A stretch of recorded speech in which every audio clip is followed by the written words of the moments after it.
Hi, good afternoon, folks. My name is Bashir Fancy, and I'm very glad that whatever number of people at the moment, I don't know, have joined, and I will take you through what BTPAC is all about, education certification, and it takes on a much critical role now that we are in this particular time of not just pandemic, but the world changing around us. So I'll tell you a little bit of what is BTPAC. First of all, the name actually is BIZTECH Professionals Association of Canada. And there's a very important connotation in the first word. BIZTECH, meaning business and technology. Now, I have actually been involved with nonprofit, and I chaired, and I was the CEO of another very large similar organization. We have now formed this because we believe time has come to move forward to address the new needs, right? And like anything else, you become a member of something. If you don't get value, you're not going to want to participate in that. So, four of us actually started this thing. I came up with the idea with my colleague, and then we registered and gone. So, who are we going after? And who are the stakeholders? Well, obviously, it's all of our youth right across Canada because it's a Canadian organization, federal, not for profit. All of us involved don't take a dime, nor will we take a dime. It's to address even the existing workforce, and I will explain why. It's our corporations, it's our communities, it's our provinces, state, country, and it'll probably impact other countries too, and they will participate. Now, between us, we've got at least 120 years of experience in broadly business, finance, technology, marketing, governance, risk management, and security. And I will tell you now, because I didn't want to take too much time just talking about that other part here. This is a video we've recorded. Sorry, Bashir, I just want to. I'm looking at the screen share, and it's showing the different window. It's showing like the file explorer, and not your. Oh, hang on. I am glad that. So let me stop share and bring it back again, right? So I'm glad you told me that. Yeah. So. Okay. Now when I go to this, I can go here, and I think it would work. Are you able to see now? Now I see the PowerPoint window. Yep. So if you launch that up again, it should. Right. Beautiful. That's what we want to see. Fantastic. So, folks, my apologies, but you heard what I said, so I'll go straight there. That BIZTECH is about these are the stakeholders, a youth, workforce, corporations, communities, province, state, right across Canada, and our expertise now. This is the link which you will have. We'll make sure it's available to you. We have a YouTube channel. You can go and certainly look at that. And we hope you do, because it really is about 20 minutes. Goes through a lot of details. So I'll cover high level here. Okay. So these are the four of us: myself, Ken Metcalf, Leon Wexel, and Professor Iqbal Khan of Centennial, because we work. Now, what is it that we're talking about, and who are we? What are the challenges? Well, technology is moving at an incredibly rapid pace, as is innovation. And what it does when this happens is that the skills gaps are created because of the fast pace. Not everybody is able to keep pace. The people who develop this thing are not necessarily able to keep pace with that. So that creates one very big challenge. Corporations, they don't want to compromise their missions, because a lot of corporations, shareholder value, this cost, they have to deal with it, but they have to also deal with the skills gaps, right? And they want to remain relevant. So they will do whatever they have to do. And on the other side, you as somebody who wants to build a career, you have a passion for something, you want to make sure that you have the right skills to address the needs of tomorrow, today and tomorrow, not yesterday. Now, I already talked about coronavirus. It has already shown us a failure of risk management. If anybody ever wants to challenge me, I'm very happy to sit down with them. I used to be the executive vice president, global head at Visa for internal audit, risk management, security, and I had several areas that operations too. Why do I say that? Is because this I've already talked about it, is that the pace that I've already talked about is going to create a problem. Not because anybody's stupid. It's just that nobody's got a time to teach the other person, and so they have to keep their part. So pandemic has changed, and I've already said that the corporations don't want to come. Now, there's a second problem in the middle of all this, which is what? That the business is outsourced to many different parts of the world. N95 masks that we outsource to 3M in the US is a classic example where US said they wouldn't give it to us. That's what President of the United States said. We're not going to give to Canada, but they didn't know that the raw materials were coming from Canada. How many other places have we got that in the business where we have outsourced our vital areas to people outside that we need to take a look at it? So it's a very good time to look at.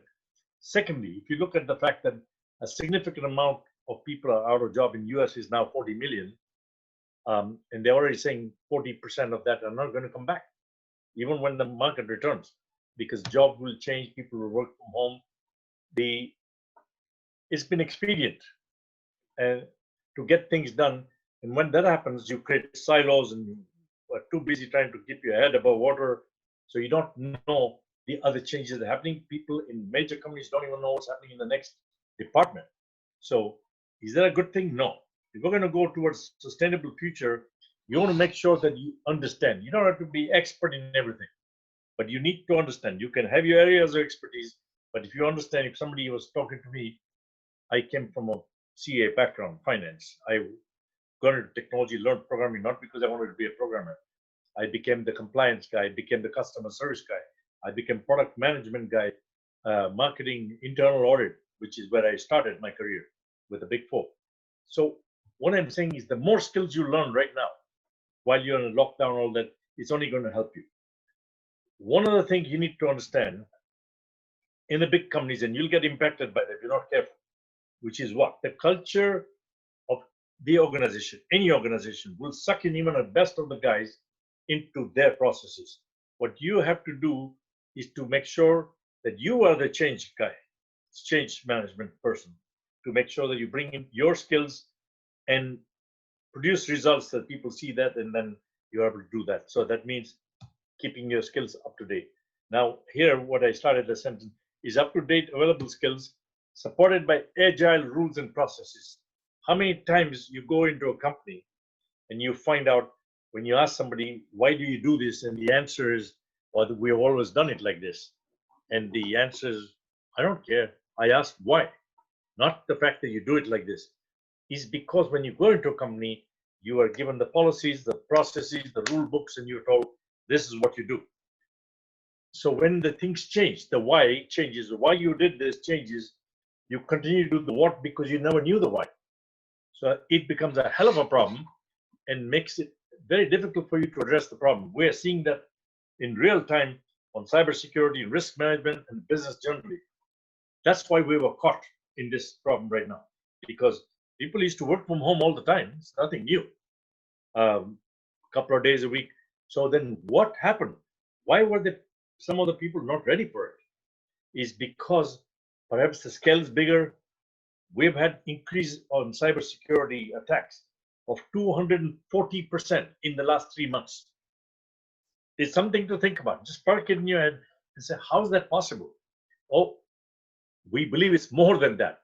We are saying 240, we're saying it perhaps is more like 303 to 400%.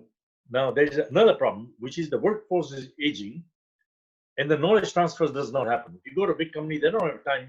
You're a good guy, so you'll get promoted, you're given another job to go to, and you do, but the other guy doesn't get a chance to learn from you because they're not going to spend additional 1-2 months or whatever so that you join the company earlier so they can be a handoff. That's not how it works. It's this guy goes, you start. So that knowledge transfer doesn't happen. A lot of knowledge is lost. What am I talking about? I'm talking about experience of principles. Remember, the way I did things 30 years ago, 40 years ago is not the way I do it, but my principles haven't changed. What is changing is what I do. And that changes because the why has changed. and there's new technology available. There is new approaches available. There's new products available in the business. Now it's going to change for companies because people will work from home and perhaps buy their stuff from the internet more. So you, as somebody wanting to get in the workforce, or you want who are already in the workforce, as this job cuts come upon, you don't want to be the guy to get cut. Why? Because you understand a hell of a lot more across the organization. So we already talked about sales. What has shown recently, the young entrants, when it came to cybersecurity, actually failed. That's an incredible study. And you have to wonder why. Are people stupid? No, they're not. But they failed because of the fact that you were thrown at the deep end and told to now deal with the problem, but you don't know what the problem is because there is nothing there. There's no playbook for that. You're given the processes, you do that, but things have changed. So what we are talking about in this organization is all about education, training, certification, mentorship, as you will see the type of stuff I'm talking about. Especially the video will tell you a lot more as well. Is we are saying we want to get you into the real world, a taste of the real world articling program, which means when I was doing my CA, I just didn't go work in the company. I was articled to a senior partner whose job was to make sure that I was making progress. I would have a meeting with him once a week, twice a week. I would take my problems to him. He would tell me, he wouldn't solve the problem for me. He would tell me, how would you have done it? And then correct me and tell me that wouldn't work. Here's how you need to look at it. We are talking about the same thing where a young entrant from school, college, does not just go completely green into a company. He uses this approach. We are not talking about the core program, just so that there is no confusion. This is where once a week while you're studying, you would be part of that process, right? And vice versa. So we're already working, talking to some of the organizations. We're saying you don't have to worry about your processes or confidentiality. We'll make sure all those rules are protected. So what do we need to do to cope, stay ahead, create opportunities? Is basically to have continuous training. Now, I want to tell you something very interesting here before I talk about the other parts that are there. Is that there was a time when somebody came to you with a piece of paper and said, I've got this degree or that degree. And we would go completely crazy on that and saying it's fantastic. I tell people now, don't hire people that way. The paper should only be an entry for them to talk to you. So let me give you a very good real life example.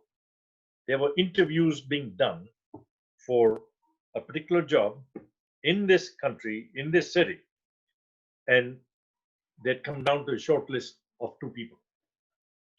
So they asked the first person after the standard review was done. So the CEO was present, as were some of the other people who were participating to give the feedback. And he just turned around and said, by the way, in downtown buildings, if you look at, there's a spear, there's a tall thing on top of all the buildings. And he said, would you know how tall that spear is? And this first candidate said, yes, I do. I've studied architecture, blah, blah, blah, and it's 60 feet. So I memorized, his words were, I memorized exactly which building has got how much. And the building you're talking about has got 60 feet. The answer was 100% correct.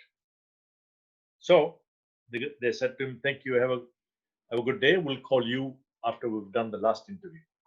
The next guy comes in and he's asked him after the interview is finished that before leaving, by the way, there's a spire on top of the building. Would you know how tall it is? And he said, no, I don't. But he said, if you give me 5 minutes, I can tell you. So they were somewhat taken aback and they sat back.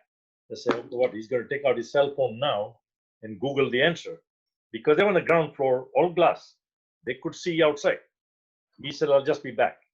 He went outside, left his cell phone, everything on the thing, which actually baffled them. Went out of the building. It was a beautiful sunny day. He knew how tall he was. So he looked at his shadow to measure exactly how many steps there were. Then he marked this, because of where the sun was shining, and he had seen it, the shadow of the spire was there too. He measured that too. And he figured out, because he was 6 feet tall, how many steps it took. He measured how many steps the spire was. He came back and he said, look, I can't be 100% certain because I don't know the tools. But based on the problem you have posed before me, I think it's about 58 feet. I could be out by 3, 4, 5 feet possible, but it's approximately 58 feet, give or take 2 or 3 feet here and there. Now, they looked at each other. So the CEO turned around and asked the group after he left, thanked him, as who should we hire? Every one of them said, no, we should hire the guy with the correct answer with 60 feet. CEO said, no, I don't want people who memorize the answer. I want people who are problem solvers and thinkers. This guy had no tools, but he was able to think outside the box and say, I can do this. That is what you need to become. Because what we don't have these days, and we have a lot less of, are problem solvers, right? So now let me take you to the other part, which talk about iCloud, artificial intelligence, cybersecurity, blockchain. Don't go blindly at this, because you're smart people. Artificial intelligence can also give you wrong answer, although they are not talking about it. Think about it. You're talking about Minneapolis with the events that have happened now. If you were there and you're a black person, you are more likely to be stopped by the police. And so you'll have a long record for possession of a drug for yourself because you're smoking it or whatever. Where somebody else who had committed murders is going to be low on the list because you've gone the 8 pointer. That's what the artificial intelligence is going to tell you based on the data. Is that correct? No. So artificial intelligence by itself can't work. It has to have a context. So that's where you come into play. And when you work with that, whether it's blockchain or anything like that, so I just put that thing into place. Knowing and understanding one area of technology does not automatically translate into understanding what the business needs are or how our technology applies to the business. We have a tendency to think that technology is going to fix everything. It doesn't. You have to use it. It is an enabler. It doesn't control you. You control the technology. So it's very important that you understand and never give up that part of thinking about where this is going to kind of take you and what it can do for you. And so what happens now with that approach, what we're doing at BTPAC, if you look at it on the top right of your screen, you'll see the logo ICCP, because we are part of ICCP, which has been around for 50 plus years and does tremendous amount of certification programs. They're based in the US. Okay, so BTPAC is now the Canadian representative of that, and so we're going to do not only those programs that make sense, but we are also going to do programs that now are needed going forward. So that, and we want to get people involved. Since we are not for profit, we're also asking for people to volunteer. For example, one of the things we're going to be doing, and we already got almost things ready. If you were to go to the LinkedIn page that we have and I have, and please feel free to link up with me, is that we do webinar quite regularly. It's all education, is not going to cost you a dime. To become a member of BTPAC is not going to cost you a dime either. With the reason we've done that, not because of any other reason that we're loaded with money. We've done all this with our own money, is to make sure that we bring value to people, because life has been kind to us. We've been very fortunate. I was executive of one of the top companies in the world, and so we've been very, very lucky, done good things. It's our time to pay back. So we're saying, okay, we can help people. So when you sit for the exam, there is a fee, and that certification will help you. And I really wanted to announce something here. I can't at the moment. Is we have got another international organization overseas, it's global, that we are hopefully very shortly going to announce as we partner with them, because that will make sure that all the things we do become global. And they've got very powerful certifications too, and they've been around a long time. So our intent is, piece of paper is not what we're talking about. We want people to think.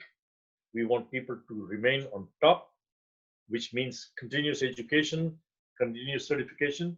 And one of the things we're emphasizing on is the code of ethics, because when you look at Volkswagen and Audi with the emissions kind of cheating that occurred, And the programmers who did that, they were not stupid. They were smart programmers. They knew what to do.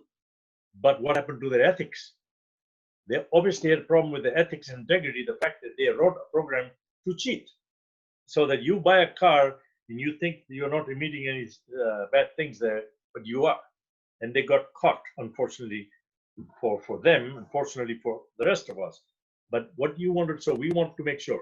Now, what we believe is that some of the key elements which are successful for any other person to do this is to make sure not only there's a certification, and I don't mean certification of a piece of paper, is, and I'm going to explain to you what I'm talking about, is that you have the expertise to actually take that forward. You're taught how to think. You're going to get mentored, because mentoring is going to be another critical part. We got people at both BIZTECH and ICCP who are phenomenal academia people, corporate world people, and we have a advisory council where we've got some pretty powerful people. You saw the picture of 4 people, but there's another one that I'm going to talk to you about. His name is Derek Lackey, and if you have seen some of the webinars and stuff we've done, he's the guru on GDPR. In case you were wondering what GDPR is, the data protection for EU done by the EU Parliament, and it is much more stringent than PIPEDA in Canada. And so, extremely important that we are people who understand. And he's one of the marketing gurus in Canada. And you'll see when you get to btpech.org that we are very close to launching. It's only because a couple of people were on vacation, so hopefully you will have that. I think over the weekend, I expect that we will have it up. So in future, you can go look btpech.org. In the meantime, you can also go to iccp.org, and you'll see all the certification programs we have that you can actually take. The code of ethics that we have adopted were actually developed by ACM. If you know who ACM is, the engineering group, the Association for Computer Machinery. They're actually pretty powerful and global, or you see it's loaded with engineers and all that. So we are partners with them also, and we're using their code of ethics, because we don't want to do is reinvent the wheel. Whatever people have done good, we are saying we're going to take that. Then what are the certifications we're going to be providing? I'll talk to you about that in a minute. So we are working with a lot of colleges and universities in Canada. And as you can see, one of the board members is from the college, but we also have some people advising us from university.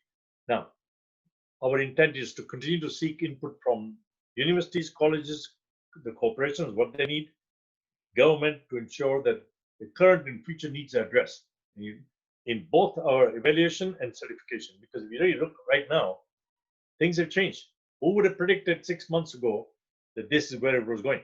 But that's exactly where it's gone. Completely different. You're going to need new skill sets. Cyber attacks on the increase because nobody was prepared to protect it if people were working from home. So we need to think differently. You need to think differently. We need to make sure we equip you with that. We're also doing implementation of a mentoring program where we will turn around and link you with the people. Even I myself I'm doing already mentoring for people. We'll do it. It doesn't matter we can't get out and you're at home, because we'll do the sessions and whatever through this online thing. We already have the facilities to do that.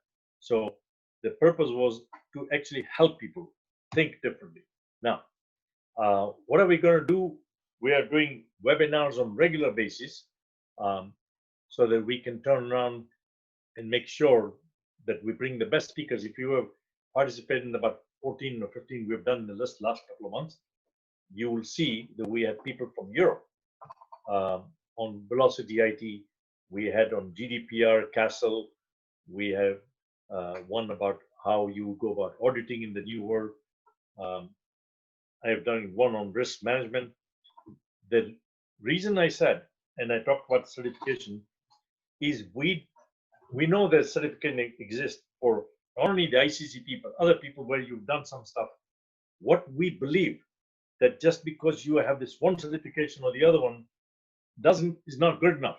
You need to now go above that. So what is that is missing are the soft skills and the ability to think differently, which is completely different, right? Which is, you're not taught that in any universities, nor was I taught that. It came by me getting mentored, by me, somebody pointing out. Same thing is we want to do, saying, okay, and if we can make you understand that one part of the business here has impact on the other one technology has impact on the business or another technology, we want to provide them a certification to say, by the way, this person, whatever they've done, understand this. We also want to grandfather people who have been in the business for a long time, because they may not have a piece of paper, but they can put good people under the table. That's how good they are. So why would we not recognize them? So we want to make sure that we have a category for them. So we want to do, when somebody comes out of university, we want to have a paper to recognize them. Those who have already done that, we grandfather and saying, here's 2-3 years, you still need to sit for this exam. But that again is done on paper thesis, because this question and answer of the fact that here's your multiple choice, where now people work from home and you can turn around and Google it and get the answer, is not what we want to do. Is we want people to give us their answer. There is no right or wrong answer to a thing, but you write it down so we can now understand how you're thinking. And when you do that, we have succeeded and you have succeeded, right? Because that's exactly what. So on the brainstorming one, I referred to about the N95 masks and what has happened. What we want to do is we have already found the right people. Now we want to put the group together to say, okay, you want to participate on paper, we want to put together on Canada's resources. What are we actually providing to other people? Is it known? Then you would look at that paper, would turn around and say, okay, this is what we've done, or this is what we outsource, or we are providing. Then the question becomes, the next part of that paper to study and saying, can we not do the manufacturing here? Create different jobs. So would you create a factory like maybe they've done in India, China, Philippines, wherever? The answer is no. You would now go towards the use of robotics, right? So we would, again, that skill, AI, as I talked about. So that paper is what we would like to give to the government. Your names go in it so that any company want to hire you, understand that you're very good at doing this research, understand the bigger picture. And so we prepare you for that type of thing. So that is kind of so the article program I talked about is, as I said, not like co-op.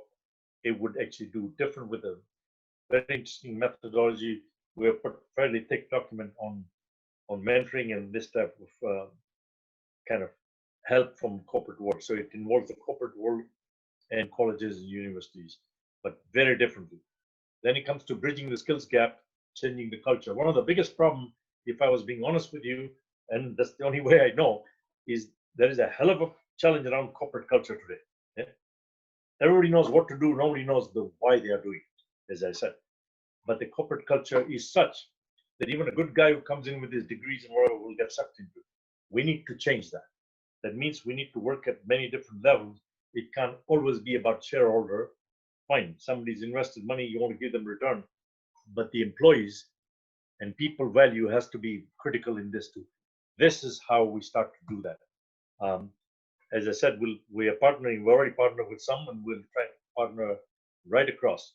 Then, of course, becomes the body of knowledge. We do that by reviewing the exams and the material we have literally on a quarterly basis to say, okay, what's changed? Is our material reflect? I mean, I've been part of an organization where you got a piece of paper you left from there, and that remains, and then you can just say, oh yeah, I've done my professional hours. Nobody bothers, and not one person has ever been disqualified. That is not what we want to do. We want to make sure that people get in, learn, understand, continue to upgrade their skills. In other words, process is dynamic. And you probably hear many times, if you're already working in a company, you might hear that, oh, but this is our processes, or these are our policies, can't do this. We wrote the policies, and we can change that. So let's not become slave to those policies and procedures, which must be dynamic to reflect the new reality. If you don't do that, you may have problems surviving long term. So that's what we want to create. Now, I don't know if the question, let me look at this. So far, I can't see anything, but what I wanted to do, we have, maybe I can take a crack at that video to see if there's stuff in there, but,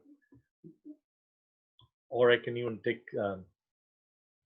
I can give you a couple of, okay, I want to use this to share a couple of examples with you, okay? Because they're real life. And the reason I want to do that, because it'll help. And anytime there's a question, you can put the question up, I'll see it and I'll stop and answer your questions. What is important for all of us is that we look at the problem a little differently. Now, I was fortunate in my career, as I told you, I started out as a finance, as a CA, internal audit, and then of course I went to airline industry,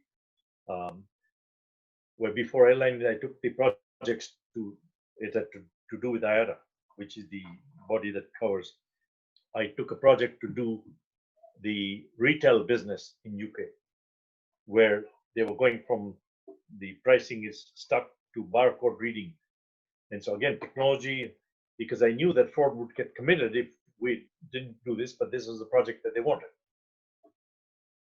One of the things I did, and I'm very happy that I did, I always went and did something for which I had the passion. So if I was giving you one advice to any of you, I would turn around and say that whatever you do, if you have a passion for it, you'll do damn good because you enjoy it. And if you enjoy it, you can't fail. You'll do a very good job there. So here's some of the areas, if you look at right now, where we're going with. You look at right now, the nursing profession, medical profession. If you look at the nurses, whatever they were paid, the guy who was cleaning, you didn't even think about him. Not because you're a bad guy. I didn't think about it. Corporations didn't think about it. Food, supermarkets, the grocery chain person who was your cashier, who was loading the shelves, probably working on minimum pay, right? How many people, if they were honest, at the top, they would try and say, how many people did ever think about that? Nobody did, big zero. But our lives become dependent on these people, right?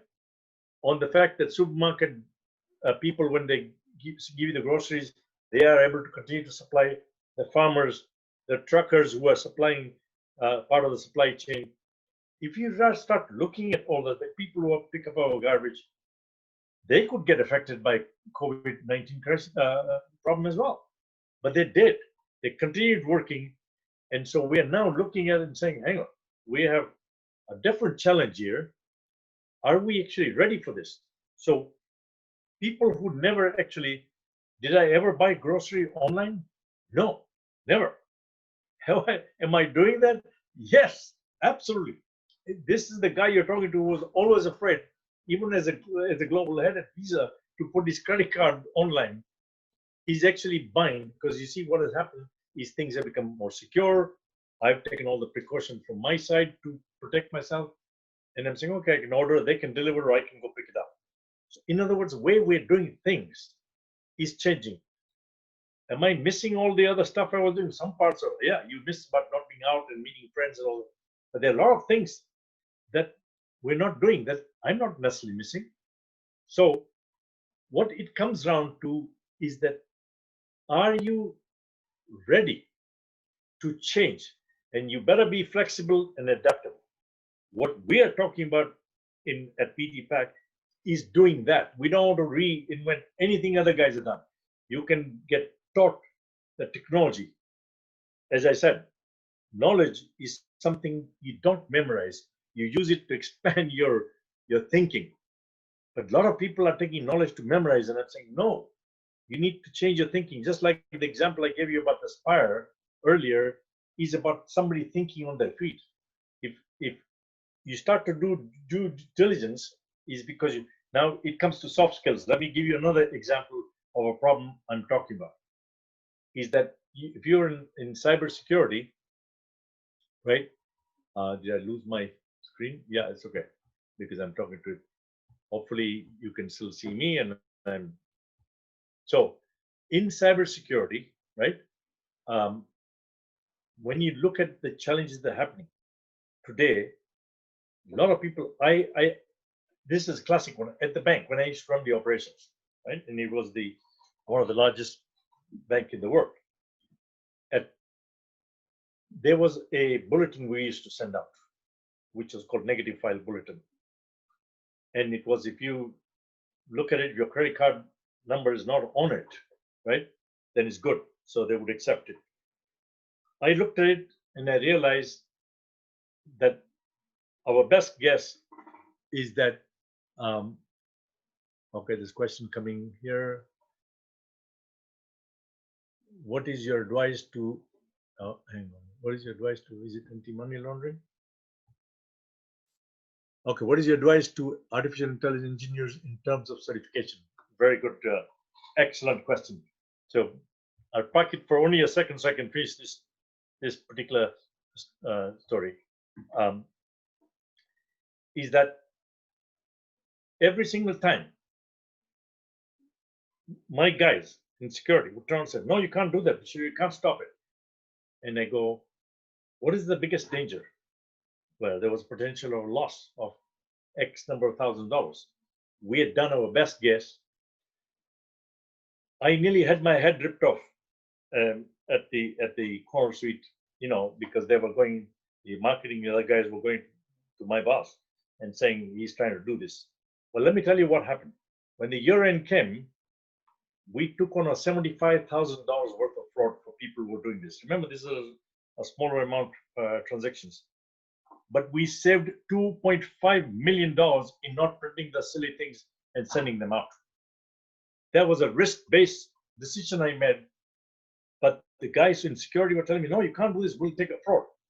Some fraud, it's okay, you don't want to take it, but if your cost is going to be $2 million to save $50,000 or $70,000, I would have to be completely stupid to do that.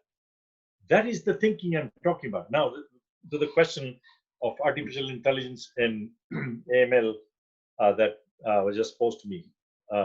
Very good question. Whether you're using, first of all, data is going to become very critical, right? We make decisions on anything, whether Visa, when the transaction comes through, how did we authorize your transaction? You go to a terminal, you swipe your card, comes to us first. We look at the, is this stolen card, this, that, and the other, and we look at time of the day, where it's coming from. There are a few other things that are done. And then we give the final decision to the bank because we don't know your credit limit. Now, it only works well, and my algorithm will work very well if I know where the transaction is coming from, because we have different categories for jewelry, cash, grocery. But if the data is not good, my decision is not going to be good.